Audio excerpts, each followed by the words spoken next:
محترم ناظرین، السلام علیکم۔ ناظرین، فرعون اور اس کے سرداروں کا موسیٰ علیہ السلام کو شکست دینے میں جب کوئی مکر فریب غیظ و غضب کام نہ آیا اور ارادے قتل کے باوجود موسیٰ علیہ السلام کو قتل کرنے کی بھی ہمت نہ پڑی، تو فرعون نے دل کا بخار نکالنے کا یہ طریقہ نکالا کہ ایک جانب حضرت موسیٰ علیہ السلام کی توہین کے در پہ رہتا اور دوسری جانب یہ اعلان کرتا کہ تمہارا رب اعلیٰ اور معبود میرے علاوہ کوئی نہیں ہے۔ موسیٰ علیہ السلام بندے کے خدا کو رب بتا رہا ہے اور میں بائے 100,000 شوکت و ستود تمہارے سامنے موجود ہوں۔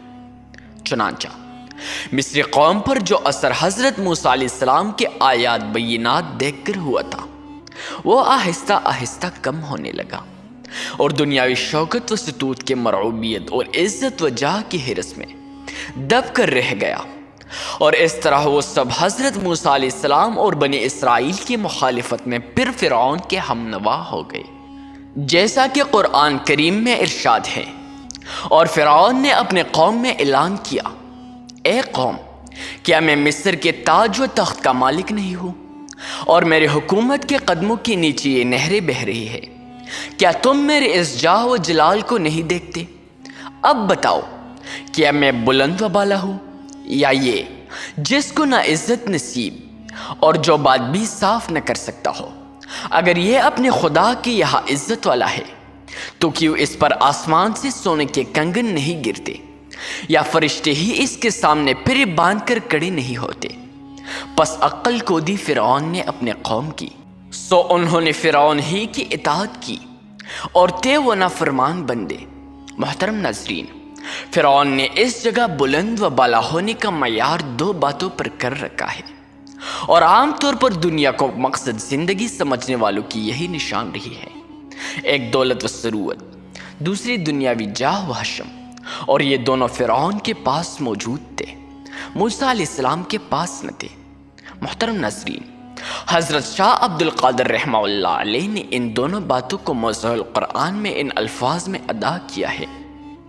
وہ کنگن پہنتا تھا، جواہر کے مکلف اور جس پر مہربان ہوتا سونے کے کنگن پہناتا تھا، اور اس کے سامنے فوج کڑی ہوتی تھی پھرا باندھ کر۔ محترم ناظرین، اس لیے اس نے انہی باتوں کا ذکر کیا کہ اگر موسیٰ علیہ السلام کا خدا مجھ سے الگ کوئی اور ہستی ہے تو وہ موسیٰ علیہ السلام کو سونے کے کنگن آسمان سے کیوں نہیں برساتا اور فرشتے اس کے جلوں میں پھرا باندھ کر کیوں کڑے نہیں ہوتے؟ اور چونکہ قوم کی نگاہ میں دینی و دنیاوی عزت کا معیار یہی تھا، اس لیے فرعون کا دعویٰ ان پر چل گیا اور انہوں نے یک زبان ہو کر فرعون کی اطاعت کا دوبارہ اعلان کر دیا۔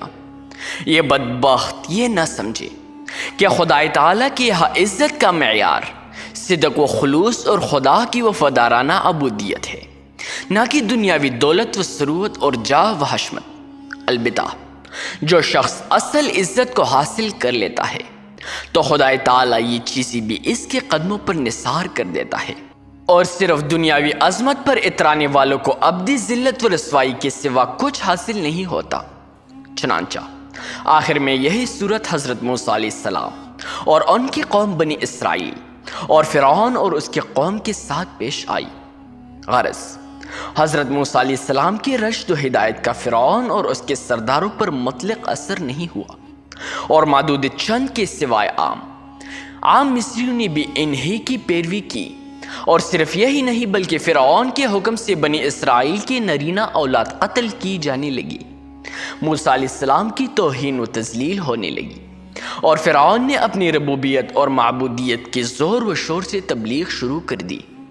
تب حضرت موسیٰ علیہ السلام پر وحی آئی کہ فرعون کو مطلع کر دو کہ اگر تمہارا یہی طور طریق رہا تو عنقریب تم پر خدا کا عذاب نازل ہونے والا ہے۔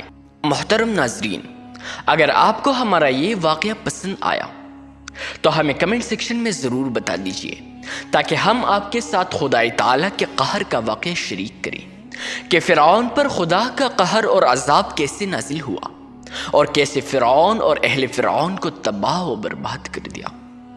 ہمیں کمنٹ سیکشن میں ضرور بتا دیجیے۔ شکریہ۔